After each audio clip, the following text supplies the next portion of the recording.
오늘은 서로 사랑하라 이런 제목으로 하나님 말씀 증거하겠습니다. 오늘 성경 말씀은요, 내용 읽다 보면 뭐 잠언 같기도 하고 또 사도 바울 선생님이 성령이 충만하여 이렇게 떠오르는 권면의 말씀들을 속사포처럼 마치 랩하듯 이렇게 막 이렇게 얘기하는 그런 느낌 들기도 합니다. 성경학자들은 오늘 본문 구조가 고린도전서 12장의 은사장이잖아요. 12장의 은사 얘기하고 그다음 13장에서 최고의 은사 사랑에 대해서 얘기하거든요. 로마서도 지난주 본문이 은사에 대해서 얘기했고 또 오늘 본문이 사랑에 대해서 얘기하기 때문에 그 순서를 떠올리게 한다고 합니다. 그리고 신자들에게 서로 사랑하라는 것은 제가 설교 준비하는데 너무 어렵더라고요. 이 본문 준비하는데. 그래서 왜 어려울까 했더니 내가 사랑이 없구나. 사랑이 부족하고 없거나 할 수 없어서 그런 거 아닐까? 신자들에게 서로 사랑하라는 것은 늘 숙제예요. 그리고 3D 업종과 같아요. 그러니까 덜티, 덴저러스 빼고 그냥 difficult 그냥 어렵고 어려운 거예요. 하지만 성경은 우리의 감정에 무심한 듯 단도직입적으로 성도들에게 사랑하라고 합니다. 사랑하라. 그 말은 우리가 사랑할 수 있다는 거예요, 없다는 거예요? 사랑할 수 있다는 것입니다. 사랑하라 그러면 사랑할 수 있기 때문에 얘기하는 거거든요. 요한복음 12장 34절이 떠오르죠. 같이 한번 읽어볼까요? 시작. 새 계명을 너희에게 주노니 서로 사랑하라. 내가 너희를 사랑한 것 같이 너희도 서로 사랑하라. 주님께서 우리를 사랑하셨기 때문에 우리도 사랑할 수 있다는 것입니다. 우리 힘으로는, 우리의 부패한 본성으로는 서로 사랑할 수 없지만 우리 주님께서 우리를 사랑해 주셨기 때문에, 그 덕분에 우리가 사랑을 경험했기 때문에 서로 사랑할 수 있게 된 줄 믿습니다. 자, 그런 소망을 가지고 오늘 말씀 볼 때에 제가 이 3대지 설교 좋아하거든요. 지금 설교한 지 28년, 29년째거든요. 이렇게 저렇게 다 설교했는데 3대지 설교가 진짜 좋아요. 우리나라 사람은 3을 좋아합니다.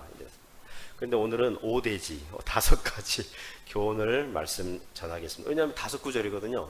제가 3구절로 압축을 해도 안 돼요. 그러니까 오늘 5가지 교훈으로 보겠습니다. 첫 번째 교훈은요, 서로 진실되고 분별력 있는 사랑을 하라고 말씀하고 있습니다. 9절 보시면 같이 읽어보겠습니다. 시작. 사랑에는 거짓이 없나니 악을 미워하고 선에 속하라. 아멘. 자, 이 구절에서 거짓이 없다. 이것은 헬라 원어 오늘 몇 개 단어 말씀드리려고 합니다. 안 휘포크리토스, 안 A 또는 AN 이게요, 그 헬라어로 없다, 아니다 라는 뜻이에요. 휘포크리토스 이게 위선, 가식 이게요. 그러니까 사랑에는 가식이 없다, 가식이 없어야 된다, 이제 그런 거죠. 근데 이 휘포크리토스 이게 그 원래의 그 문자적인 뜻은 배우라고 합니다. 배우, 연극 배우. 그러니까 예전에는 연극 배우가 가면을 쓰고 연기했거든요. 그러니까 위선, 가식 이런 뜻으로 이렇게 변한 것 같아요. 그러니까 신자들은 서로 사랑할 때 누구처럼 하면 안 된다고요? 연기자처럼 하면 안 된다고. 연극 그렇게 하면 안 된다고. 뭐 하는 척 그러면 안 된다고요. 우리가 얼굴에 미소 띌 수 있고요, 친절한 태도 가질 수 있고 사랑을 꾸밀 수 있어요. 그러나 그게 마음에서 나오지 않으면 진실된 사랑이 아니라는 거죠. 그 요한일서 3장 18절에 이런 구절이 있습니다. 자녀들아, 우리가 말과 혀로만 사랑하지 말고 행함과 진실함으로 하자. 진실된 사랑을 하라는 거죠. 야고보서 2장 14절 이하에서는 다음과 같은 사례를 얘기합니다. 교인들 중에서 어느 가난한 형제가 있어요. 그러니까 헐벗고 일용할 양식이 필요한 형제예요.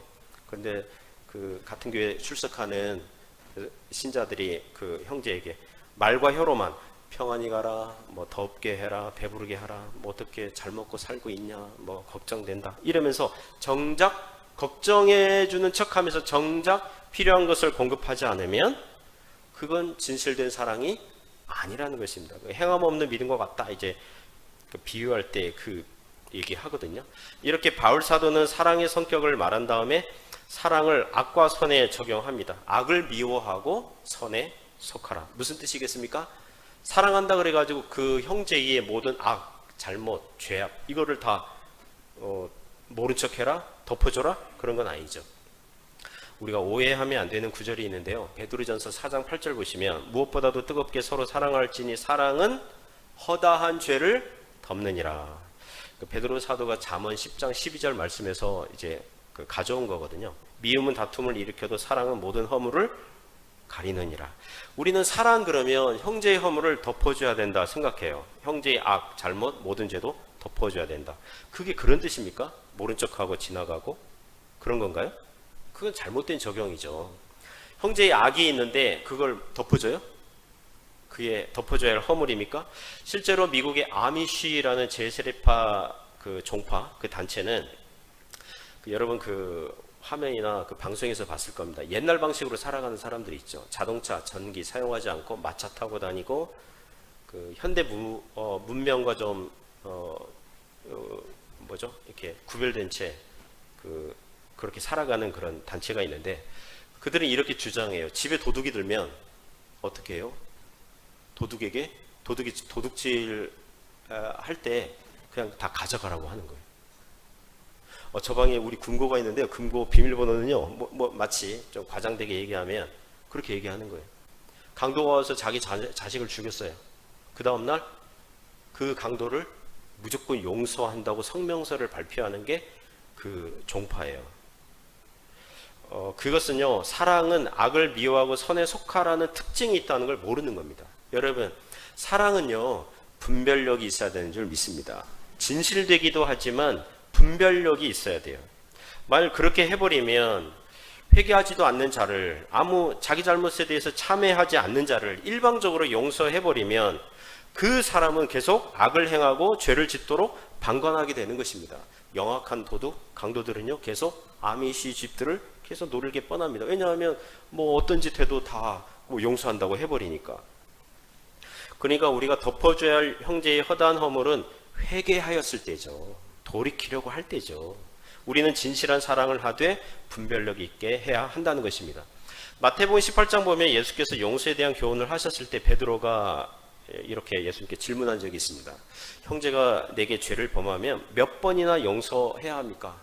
7번이면 충분하겠죠? 이런 의도로 질문했죠. 그러자 예수님께서는 7번만 아니라 7번을 70번까지도 할지니라. 물론 이거 과장법이에요. 이제 과장법인데 그리고 나서 예수님께서 1만 달란트 빚진 자 비유를 해주시거든요. 그러니까 신자들은 하나님으로부터 먼저 1만 달란트와 같은 엄청나게 무겁고 큰 죄를 이미 용서받았기 때문에 형제를 용서해 주어야 한다. 그런 말씀이에요. 하지만 조건이 있어요. 어떤 조건입니까? 그 잘못한 형제가 뭐 할 때요?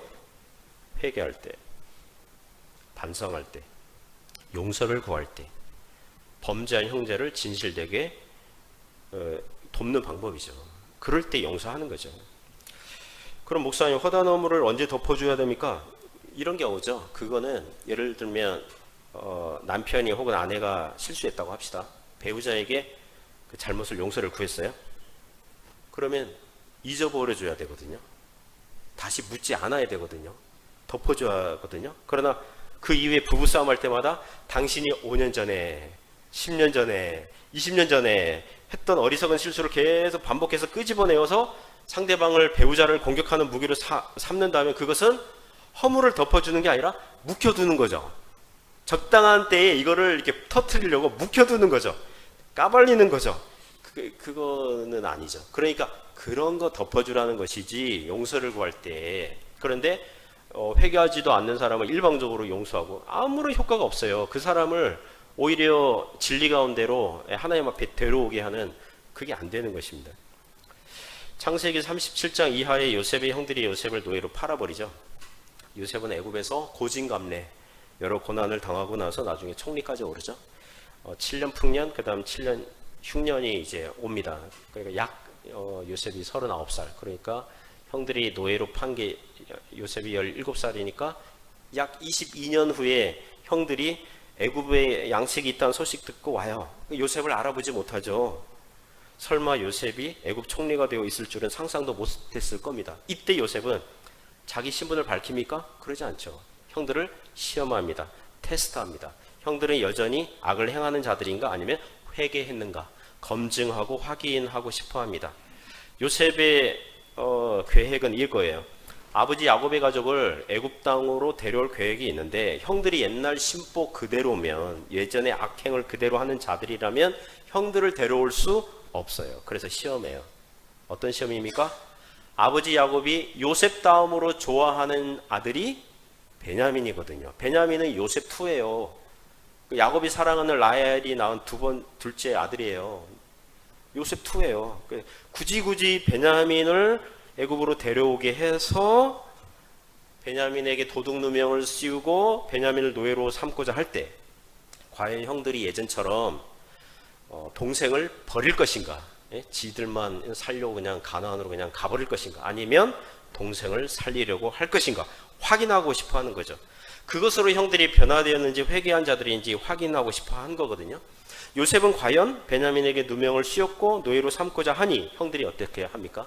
모두 울면서 선처를 구하고 형들 중에서 유다가 나서서 자기가 베냐민 대신에 노예가 되겠다고 간청하죠. 이때 형들이 회개했구나. 자기를 노예로 판 거에 대해서 평소 굉장히 반성하고 슬퍼하고 그랬구나. 하나님께서 나를 변화시킨 것처럼 형들도 변화시키셨구나. 그거를 이제 받아들이고 무장해제, 마음에서 무장해제하고 감독관에서 이제 형제의 태도로 바꾸고 형들을 대하는 그런 장면이 나옵니다. 여러분, 이게 사랑은 거짓이 없나니 악은 미워하고 선에 속하는 태도인 줄 믿습니다. 사랑할 때 진실하게 하되 악을 방조하거나 퍼뜨리지 않도록 악을 미워하고 선에 속하는 분별력 있는 사랑 할 수 있기를 주님의 이름으로 축복합니다. 두 번째 교훈은 성도들은 서로 가족처럼 사랑하라는 것입니다. 10절 말씀이 그것을 교훈합니다. 같이 읽겠습니다. 형제를 사랑하며 서로 우애하고 존경하기를 서로 먼저 하며. 아멘. 9절부터 13절 우리가 읽은 이 본문은요, 교회 안에서 같은 성도들끼리 이렇게 하라 이런 권면이에요. 10절 보면 형제를 사랑하며, 이 형제는 같은 교회 교인을 얘기합니다. 형제를 사랑하며 믿음의 형제자매를 얘기하는 거예요. 서로 우애하고, 이 우애하다, 이게 또 헬라어 원어 조금 설명하겠습니다. 필로스트로게스라는 단어를 씁니다. 헬라어로 사랑이라는 단어들이 몇 개 있어요. 여러분 들어보셨을 거예요. 아가페, 희생적이고 이타적인 사랑, 그다음 필로스, 그 형제 간의 사랑, 스톨게, 가족 간의 이 혈육 간의 사랑, 에로스, 남녀 간의 사랑, 이렇게 들어보셨을 거예요. 여기서 서로 우애하다, 서로 우애해라 이럴 때 필로스트로게스는 필로스, 형제 사랑과 스톨게, 가족 간의 사랑을 같이 합성한 단어입니다. 합성한 단어예요. 그 제가 성경에서 이 단어가 몇 번 사용됐나 이렇게 확인해 보니까 몇 번 사용했을까요? 한번 추정을 하신다면? 제가 놀라니까 이제 얘기하는 거죠. 그죠? 뭔가 이렇게 색다르니까 지금 얘기하는 거잖아요. 몇 번 사용했을까요? 한 번이에요. 눈치갑, 예. 딱 한 번. 신약 성경에서 딱 한 번 사용했어요. 마치, 이 단어가 있었겠지만 마치 급조하여 만든 단어처럼. 그러니까 이 성도 간의 가족 같은 사랑을 어떻게 표현할까 해서 이 단어 쓴 거거든요. 필로스랑 스톨게를 합쳐버려가지고, 필로스톨게스. 이렇게 얘기하는 거예요. 그러니까 성도들은 서로 사랑할 때 혈육, 마치 가족처럼, 그렇게 사랑하라는 거죠. 집에 있는 가족을 혈육이라고 하잖아요. 가족. 피를 나눈. 교회 안의 성도들은 그리스도 안에서 그리스도의 피의 공로를 나눈 그런 가족인 거죠. 그죠? 그래서 영적인 가족, 그래서 영가족, 영적인 가족, 믿음의 가족, 이렇게 얘기하죠. 복음서에서 마태복음 12장, 마가복음 3장, 누가복음 8장 같은 본문 나오는데요. 예수께서 제자들을 부르시고 갈릴리에서 이제 공생의 사역 하시니까 유대인들이 볼 때는, 제3자 유대인들이 볼 때는 새로운 나사렛 예수파, 종파, 새로운 종교 단체 활동하는 거거든요. 그리고 바리새인이랑 제사장이 볼 때는, 소위 종교 전문가 집단이 볼 때는 예수님을 어떻게 비난했냐 하면 귀신의 왕 바알세부를 힘입어서 귀신 내쫓고 뭐 기적을 일으키고 막 그렇게 비하했단 말이에요. 막 미쳤다 그러고. 그러니까 예수님의 집안 어른들, 친척들이 그 분위기에 편승해서 이제 미쳤다고 그러는 거죠. 그래서 걱정되니까 예수님의 모친 마리아에게 당신 아들 좀 챙겨라. 지금 미친 것 같다. 지금 제정신이 아니다. 그리고 그 예수님의 육신의 동생들에게는 야, 니들 형, 니들 오빠 지금 제정신이 아니야. 바리새인들은 지금 그들을 향해서 지금 미쳤다 그러고 막 귀신 들렸다 그러고 막 난리다 지금. 그러니까 이 걱정되잖아요. 그 예수님의 모친과 그 동생들이 걱정이 되지 않습니까? 그래서 예수님께서 그 말씀 사역하는 어느 집에 찾아가요. 막 이렇게 말씀 집회하고 있어요. 그 누가 예수님 말씀 전하는 예수님에게 쪽지나 아니면은 뭐 이렇게 그 말을 전했겠죠. 당신의 모친과 동생들이 지금 찾아왔습니다. 그러자 예수님께서 깜짝 놀랄 만한 말씀을 하십니다. 뭐라고 하십니까? 누가 내 모친이며 내 형제며 동생들이냐? 그래서 말씀을 듣는 사람들을 향해서, 제자들을 향해서 하면서 보라, 내 모친과 동생들이다, 형제들이다, 이렇게 얘기하는 거예요. 아마 모친과 이 마리아랑 예수님 동생들이 그 말을 직접 들었으면 뒷목 잡고 쓰러졌을 거예요. 그 엄마는 내가 너를 얼마나 그 정성스럽게 키웠는데 엄마를 몰라보다니, 아니 형이 왜 이렇게 됐지? 가족도 몰라보는 광신자가 됐어? 막 이렇게 놀라고 막 충격받고 막 그랬을 거예요. 예수님은요 가족을 아꼈어요. 그 모친 사랑했고요, 동생들 아꼈어요. 그 기독교인 된다는 것은 가족을 내팽개쳐라 그런 거 아니에요. 그런 거 아닙니다. 예수님의 의도는 이런 거죠. 영적인 가족은 그리스도 안에 있는 자들이고 하나님 아버지의 말씀을 따르는 자들이에요. 새로운 가족이에요. 영적인 가족이에요. 이 땅의 가족은 만약에 믿음이 없으면 이 땅에서만 봐요. 그러나 이 땅의 가족이 믿음이 있으면 이 땅에서도 보고 천국에서도 영원히 볼 줄 믿습니다. 그리고 예수님 믿는 사람들은요, 이 땅에서도 신앙생활을 하면서 같이 보고, 그리고 천국에서도 영원히 보게 될 것입니다. 저희 딸이 큰애가 둘째인가 어렸을 때 이런 질문 한 적이 있습니다. 아빠, 믿는 사람들은 천국 가면 그리스도 안에서 다 형제고 자매가 된다면서요. 그러면 아빠도 그러면 내 형제, 내 오빠가 되는 거예요? 천국 가면? 천국에서는 아빠를 그러면 뭐라고 불러야 돼요? 형제님이라고 불러야 돼요? 엄마는 자매님이라고 불러야 돼요? 어떻게 불러야 돼요? 이렇게 질문한 적이 있습니다. 그래서 제가 아마도 아빠였던 형제님 뭐 이렇게 부르지 않을까 이렇게 했는데, 여러분 천국에서는 촌수 따지지 않아요. 예. 믿음 안에서 다 형제고 자매고 부모와 형제라고 그랬어요. 또 나이 많으면 다 아버지 어머니 뭐 이런 뭐 할 수도 있고 뭐 그렇게 하겠죠. 마가복음 10장 보면 한 부자 청년이 예수님께 찾아와가지고 어떻게 해야 영생을 얻을 수 있습니까? 예수님께서 너 재물 다 버려가지고 나를 따라라. 그러니까 따르지 못하죠. 근심하며 돌아갔고, 예수님께서 제자들에게, 남은 제자들에게 부자는 하나님 나라에 들어가는 게 어려워. 낙타가 바늘귀 들어가는 것보다 어려워. 그런 것처럼 어려워. 그래, 제자들이 깜짝 놀라죠. 왜냐하면 유대인 사회 문화에서 부자는요 하나님의 사랑과 축복을 받은 사람이거든요. 그렇게 하나님의 축복과 사랑을 받았는데 천국에 못 간다고? 너무 놀라는 거죠. 그러자 베드로가 이렇게 얘기하죠. 예수님, 우리는 다 버리고 주님 따랐습니다. 그러자 예수님께서 이렇게 말씀하세요. 나와 복음을 위하여 집이나 형제나 자매나 어머니나 아버지나 자식이나 전토를 벌인 자는, 그러니까 우선순위를 예수님께 두는 자는, 가족의 혈육의 정과 끈으로 신자들로 하여금 예수님을 따르지 못하게 하는 것을 극복하는 신자는 현세에 있어 집과 형제와 자매와 어머니와 자식과 전토를 몇 배나 받아요? 성경에 보면, 여러분 성경을 자주 읽으신 분들은 그래도 대충 추정한다면 몇 배일까요? 100배나 받대. 할렐루야. 100배나 받대. 예수님께서 성도들이 이 땅에서 만날 믿음의 공동체, 교회를 말씀하시는 것입니다. 성도들이 혹시 혈육 가족이 신앙을 반대하여 외톨이가 되고 고립이 될 수 있어요. 그러나 믿음의 가족들, 믿음의 형제, 자매, 어머니, 자식들은 100배나 받습니다. 별로 감동이 없으신 건데 반응이 별로 안 좋은 것 같아요. 지난 7월 초에 제 딸이 결혼할 때 자꾸 딸 결혼 얘기해서 죄송합니다. 전현직 우리 교회 성도님들이 많이 찾아와 주셨어요. 이미 떠난 우리 교회를 이미 떠나는 성도님들에게는 그 결혼 소식을 알리기가 좀 그렇더라고요. 좀 뭐 이렇게 물어오시는 분만 이제 알려드리고 그랬는데, 그런데도 많은 분들이, 알리지 않았는데도 많은 분들이 어떻게 소식 들으시고 찾아와 주셨어요. 그래서 단체 사진 찍었고요. 결혼식 단체 사진을 제 노트북 바탕화면에 딱 이렇게 키면 딱 나오게 이렇게 딱 했어요. 제 혈육 가족 친척들은 매우 적게 오셨는데, 전에 만났던 성도님들, 지금 만난 성도님들 많이 오셨어요. 그래서 그 사진을 볼 때마다 뭐라고 느낄까요? 아, 가족 같아. 가족 같아요. 혈육은 아니지만 그리스도의 피를 나눈 영적인 가족, 믿음의 가족, 이런 생각이 드는 거예요. 그러므로 우리는 천국 가면 믿음의 사람들을 다 만나게 될 줄 믿습니다.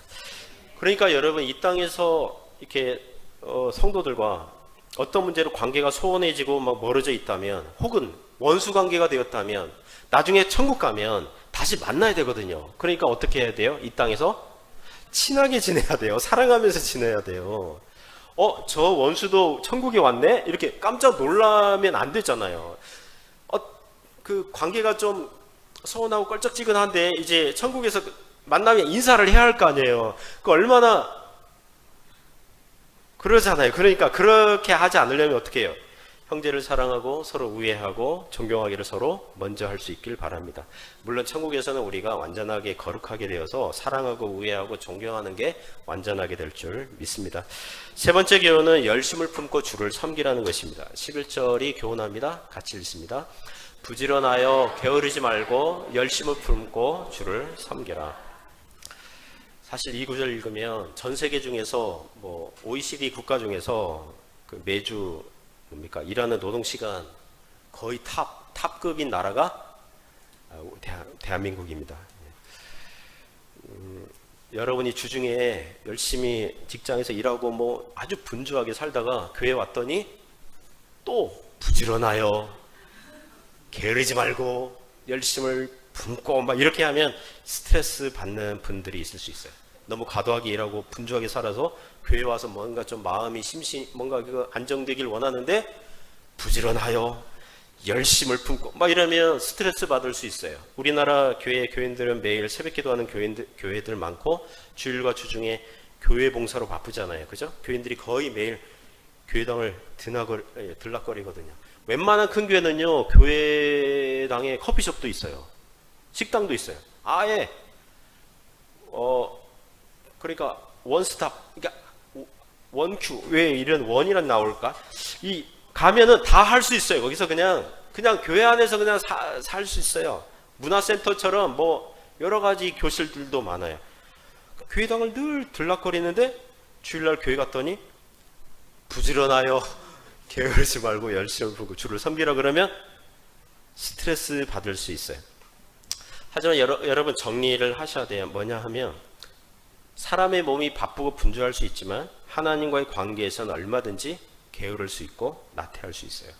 시간을 분 단위로 쪼개서 사는 사람이라도 하나님과의 관계가 얼마든지 게으를 수 있고요, 나태할 수 있고요, 심지어 하나님으로부터 멀리 떠날 수 있어요. 그러니까 영적인 시간 관리를 잘 해야 될 줄 믿습니다.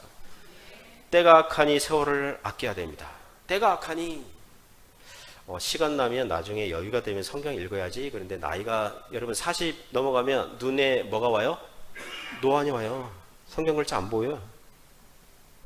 예전에 제가 40대 넘어가면서 노안이 와가지고 그 한효재 목사님 그때는 목사님 벌써 이게 뭐 노인네가 되고 있네요. 지금은 한효재 목사님이 뭐 이러고 노안이 와요. 노안이 와요. 이 세상은 우리가 신앙생활을 잘할 수 있도록 도와주지 않아요. 때가 악해요. 우리를 즐겁게 해주는 세상의 재미 즐거움들이 많아요. 우리가 혹시 바쁜 것은, 분주한 것은 세상이 주는 재미와 즐거움에 거기에 정신을 빼앗겨서 그런 것은 아닙니까? 돌아보시기 바랍니다. 제가 초등학생 때 전도받아서 동네 교회, 주일학교에 두어 번 나간 적이 있습니다. 본격적으로 제가 교회를 다닌 것은 중학교 3학년 때부터인데요. 초등학생 때도 기억해보면 전도를 받아서 친구 따라서 몇 번 간 것 같아요.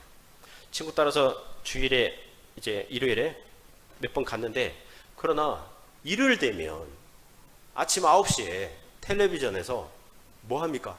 재미있는 만화 영화 하거든요. 지금 보니까 일본 그 애니 만화였던 것 같아요.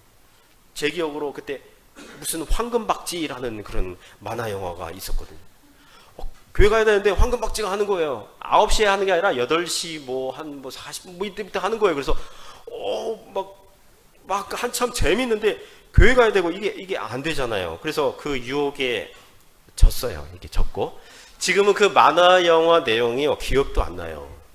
우리는 어쩌면 나중에 기억도 안 나는 것에 의미를 두고 정신을 빼앗겨서 살고 있는지 몰라요.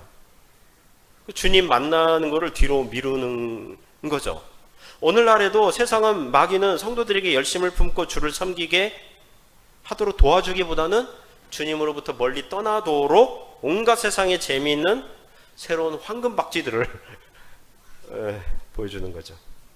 여기서 열심을 품으라는 단어가 문자적으로는 성령으로 신자의 영이 뜨거워져라 그거예요. 사랑하는 성도 여러분, 성령과 사랑으로 뜨거워지시기 바랍니다. 주님을 섬기는 일에 거기에 흥미를 가지시고 관심을 가지시고 뜨거워지시기 바랍니다. 늘 우리에게 도전이 되는 말씀이에요. 열심을 품고 주를 섬기라. 그런 은혜가 있기를 주님의 이름으로 부탁드립니다. 네 번째 기호는 소망과 인내와 기도에 힘쓰라는 것입니다. 12절 말씀이 교훈합니다. 같이 읽습니다. 시작. 소망 중에 즐거워하며 환난 중에 참으며 기도에 항상 힘쓰며. 이 구절에서 소망, 또 참다, 인내, 기도, 이 셋은요 삼총사, 삼형제, 삼박자 이렇게 보시면 돼요. 자주 같이 붙어 다녀요. 로마서 5장 3절 4절 보시면 환난 중에도 즐거워하나니 그러면서 환난은 인내를, 인내는 연단을, 연단은 소망을 이룬다. 환난, 인내, 소망 이렇게 같이 연결되고요. 로마서 8장 23절 이하에서는 신자들이 이 땅에서 몸의 속량을 기다리는데 탄식한다고 했거든요. 현재는 고난당하니까 탄식하면서 주님 재림하시면 성도들의 이 몸이 완전하게 거룩하게 되는 것을 기다리고 있다. 그래서 신자들에게 소망은 눈에 보이는 소망이 아니다. 보이지 않는 소망이니까 참음으로 기다려야 된다 하면서 바로 다음 구절에 그러므로 성령께서 연약한 성도들을 도우셔서 탄식함으로 기도하신다. 기도를 도우신다. 이런 말씀 나와요. 그러니까 환난, 소망, 인내, 기도 이게 같이 로마서에서도 붙어서 나옵니다. 성도들이 이 땅에서 환난당하지만 뭐 때문에 참아요? 소망이 있으니까. 천국에 대한 소망, 예수님 재림, 우리가 완전히 구원받는 것에 대한 소망, 그 소망 때문에 견디는 거예요. 인내하는 것입니다. 그리고 기도함으로 하나님의 은혜를 공급받음으로 계속해서 극복할 수 있도록 하는 거예요. 소망, 인내, 기도는 신자들이 이 땅에서 살아가는 데 동행하는 영적인 덕목들이고 성령의 열매들이고 은혜의 방편들인 줄 믿습니다. 우리가 세상을 볼 때에 아까 우리 권사님 대표기도 할 때도 세상 정치 보면서 실망할 때 많다고 그러잖아요. 그죠? 사실 실망스럽고요. 기쁘지 않을 때 많아요. 세상 돌아가는 꼴을 보면 이 꼴도 아니에요. 꼬라지예요. 꼬라지. 꼬라지를 보면 한숨 탄식이 나와요. 타락한 세상 정치, 부패한 세상 경제, 천박한 세상 문화 그 보면 기쁨이 없어요. 가끔 유튜브에 그 뉴스를 제가 틀 때가 있어요. 이렇게 실시간 뉴스 하는 게 틀 때가 있어요. 뉴스를 보면요 기쁨이 사라져요. 그리고 여러분 전에도 그랬을 거예요. 최근에는 왜 이렇게 곳곳에 물난리, 홍수, 그다음 산불, 물과 불이 지금 난립니다. 제가 세상 돌아가는 뉴스 보면서 막 한숨 쉬고 그래서 제가 지인 선배 목사님에게 한 번은 이런 식으로 얘기했어요. 선배님, 세상 이 정치, 우리 한국 정치, 여러분 우리 한국 정치 보면서 굉장히 한숨 많이 나고 탄식 많이 하잖아요. 근데 어제 뉴스 보니까 아프리카 가봉이라는 나라가 쿠데타로 정권 바뀌었는데요. 44년간인가 통치했대요. 그 전임이. 주변에 아프리카 나라가 몇 개가 있어요. 물론 여러분 관심 없죠. 아프리카에 44년, 47년 다 군부 쿠데타가 일어나니까 주변에 4개 나라가 다 40년대 넘어요. 지금 그 독재자인데 군부 최고 지도자 사령관들 다 바꿨어. 왜냐하면 이 나라가 군부 쿠데타 일어나니까 계속 해먹으려고. 그래서 그거 보면서 우리나라가 가봉보다는 낫다. 하여튼 어쨌든 그렇게 보는데 제가 그런 이렇게 안타까운 세상 뉴스 보면서 이 선배 목사님에게 말씀드리니까 그 선배 목사님 그러더라고요. 목사님, 그 왜 세상 뉴스 보면서 그렇게 막 탄식하고 뭐 한숨 쉬고 그러냐고. 그 마치 그거는 쓰레기통 뒤지면서 쓰레기들이 왜 이렇게 더럽냐, 왜 이렇게 지저분하냐, 이렇게 한숨 쉬는 것 같다는 거예요. 목사는 자고로 신앙서적과 성경만 보세요. 뭐 이런 식으로. 자기는 그런다는 거예요. 그 조언이 한편으로는 도움이, 일리가 있고 도움이 되지만, 그렇다고 그래가지고 우리가 세상으로부터 떠날 수는 없거든요. 세상 뉴스에 귀를 막고 현실을 도피할 수는 없잖아요. 신자들은 어쨌든 이 땅에서 발을 내딛고 살아가야 하지 않습니까? 이 세상은 하나님 없는 세계관으로 움직이는 세상에서 그 신자들이 살아갈 때 환난 당하는 것은 여러분 기정사실이에요. 힘들어요. 어려워요. 믿음으로 살려고 하면 믿음으로 살려고 할 때마다 어려워요. 안 도와줘요. 때가 악하다니까요. 죄악이 충만한 세상에 살면서 염려가 되고 탄식이 있다고요. 외면할 수 없어요. 기도해야 되니까. 그럼 어떻게 돼요? 하나님 바라보게 되죠. 성경을 바라보게 되죠. 뭘 떠올려요?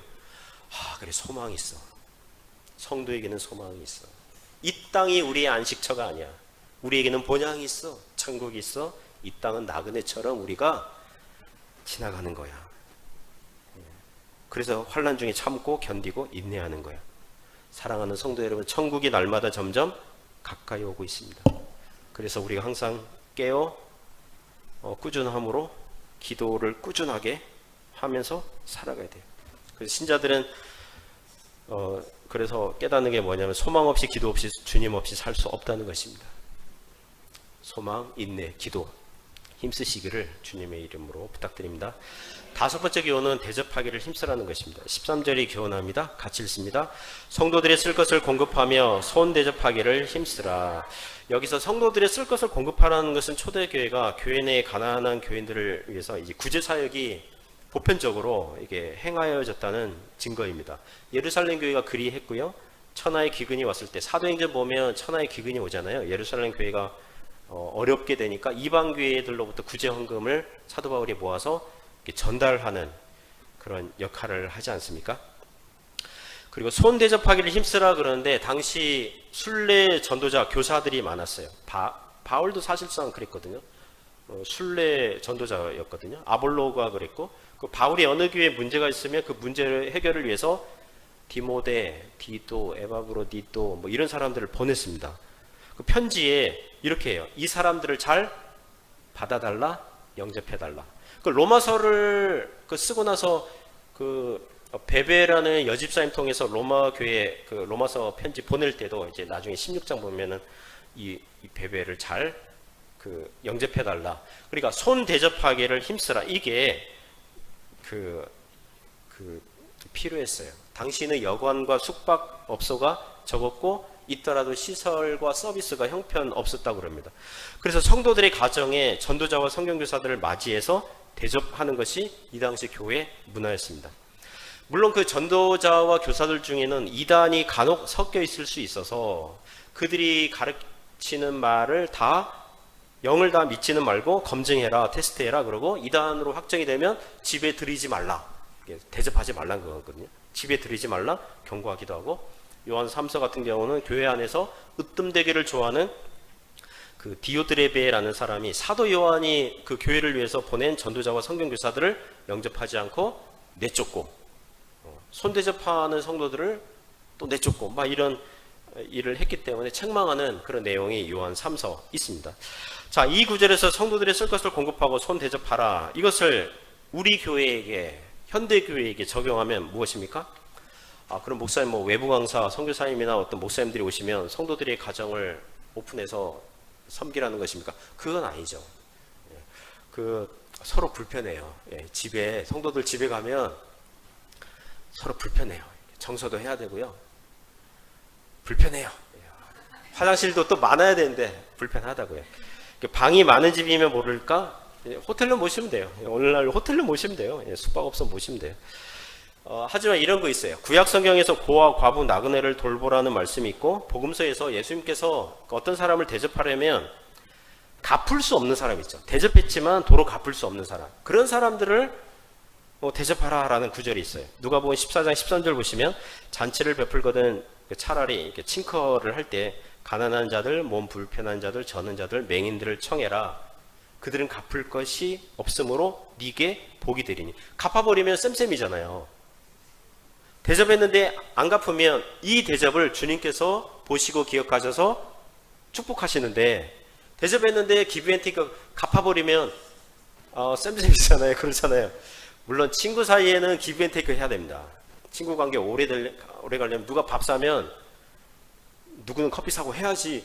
계속 밥도 얻어먹고 커피도 얻어먹고 그러면 친구 관계가 안 돼요. 친구 관계가 안 되는데, 이 성도들의 쓸 것을 공급하고, 그러니까 가난한 성도들 돕는 거, 그리고 손님들, 교회를 방문하는 손님들 대접하는 것은요, 기브앤테이크 아니에요. 그래서 오늘날 여기 손 대접하기를 힘쓰라. 교회가 대접하기를 힘써야 되는 사람들은 누구냐 하면 목사와 선교사들이에요. 여기에 해당돼요. 혹시 여러분 오해하지 마세요. 오 목사님이 드디어 본색을 드러내는구나, 오 목사를 섬기라고 하는구나, 그런 의도가 아니라, 돈 많은 목사 선교사들은 또 약간 전 제외일 수 있어요. 대부분은요, 목사 선교사 대부분은요, 한국에서 차상위 계층이에요. 최상위가 아니라 밑바닥 계층이에요. 저희 막내 아들이 지금 필리핀에서 학교 다니는데 내년 대학은 한국 대학 쪽으로 생각하고 있거든요. 지금 영어 교육 받고 있는데 미국에 있는 대학 보내는 게 어때요? 라고 조언하는 분도 계세요. 하지만 한국 쪽으로 보내려고 해요. 왜 한국으로 보내려고 할까요? 세자녀 혜택이 있어요. 우리나라 너무 좋은 나라예요. 이런 거 보면은. 또 그 밑바닥 계층에게는 많은, 밑바닥이라고 하니까 차상위 계층에게는 많은, 제가 작년에 한국 방문했을 때 저에게 금융 상담을 해주겠다는 거예요. 또 어느 목사님이 금융에 뛰어난 목사님, 하여튼 후배 목사님인데 금융 상담을 해주겠다는 거예요. 그래서 목사님은 집이 있습니까? 본인 명의의 집이 있습니까? 자동차 있습니까? 부동산이 상담을 해주겠다는데 계속 이렇게 사세요. 그러면 그래야 어정쩡하게 재산이 있으면 혜택을 많이 못 보니까 계속 이렇게 사세요. 하여튼 금융 상담했는데 결론은 계속 이렇게 사세요. 이런 거였는데, 자, 우리 교회에 적용하면 무엇입니까? 선교 후원하는 선교사 가정들이 있지 않습니까? 기브앤테이크가 안 되거든요. 후원하면 감사 편지 보내요. 고맙다고 표시해요. 또 중국에 있는 선교사님들은 또 그마저 표시 안 해요. 안 하는 사람들도 많아요. 선교 편지 안 보내요. 왜냐하면 안전을 위해서. 감사 표시 전화도 잘 안 해요. 안 하는 분들도 있어요. 교회에서 해야 되는 건 뭐예요? 손 대접하기를 힘쓰라. 아브라함이 부지 중에 손 대접하기를 힘쓰다가 천사도 대접했고, 하나님 대접했고, 복음서에 보면 지극히 작은 자에게 한 것이 곧 예수님에게 행한 것이라고 하고 그러잖아요. 물론 성도들 간에도 필요한 사람에게 밥 사주면서 또 얘기도 들어주고 같이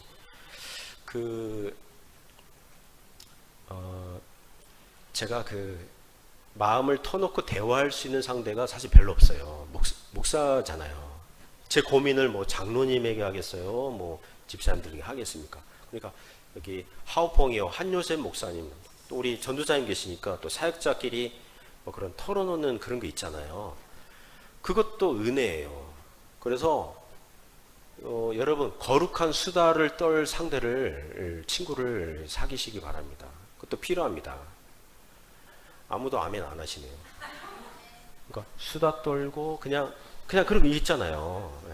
얘기하고 자기 마음 터놓고 이런 거 있잖아요. 이것도 정말 정신 건강에 좋아요. 그것도 하나님께서 그 일반 은총 가운데 주신 그런 은혜예요.